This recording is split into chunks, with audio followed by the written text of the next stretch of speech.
மீனா ஆஃபீஸ்ல இருந்து வரதுக்குள்ளார Senthil of day permission கேட்டு வந்து குவார்டர்ஸ்க்கு தேவையான எல்லா பொருளும் எடுத்து வச்சு பேக் பண்ணிட்டாரு.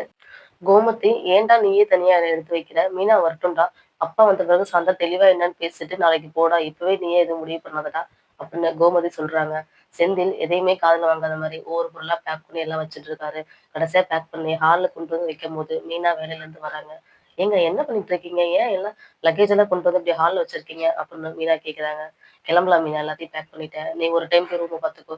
உன்னோட பொருள் ஏதா இருக்கான்னு பாத்துக்கோ மீனா அப்படின்னு செந்தில் சொல்றாரு. மீனாக்கு டக்குன்னு கேட்டோன்னே ஷாக் ஆயிடுச்சு.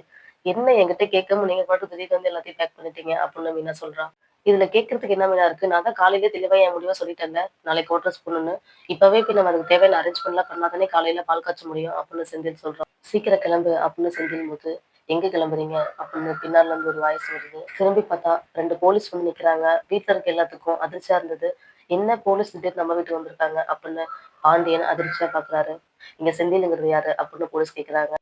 நான் தான் செந்தில். என்ன விஷயம் சொல்லுங்க சார் அப்படின்னு செந்தில் கேக்குறாரு. ஓ, நீதானா அது கவர்மெண்ட் வேலைக்காக லஞ்சம் கொடுத்தது அப்படின்னு போலீஸ் கேக்குறாங்க. செந்தில் உடனே ஷாக் ஆயிட்டான். ஐயோ, என்னது இவ்வளவு பெரிய பிரச்சனையா வந்து நிக்குது, போலீஸ் தான் வீட்டுக்கு வந்திருக்கே. மாமா சொல்லிதானே பணத்தை அரேஞ்ச் பண்ணி கொடுத்தோம். இப்ப என்ன பண்றது, மாமா பேரை சொல்லிடலாமா அப்படின்னு செந்தில் யோசிக்கிறான். செந்தில் அடுத்த வார்த்தை பேசுறதுக்குள்ளார ஏதா இருந்தாலும் ஸ்டேஷன் வந்து பேசிக்கோங்க அப்படின்னு போலீஸ் செந்தில கூட்டிட்டு போறாங்க.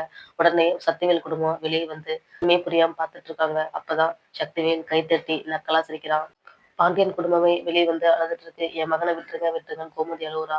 செந்தில் தான் லஞ்சம் கொடுக்கறதுக்கு காரணமே தன்னோட மாமனார் தான் சொல்லுவானா மாட்டானான்னு நாளை ப்ரோமோல பார்க்கலாம்.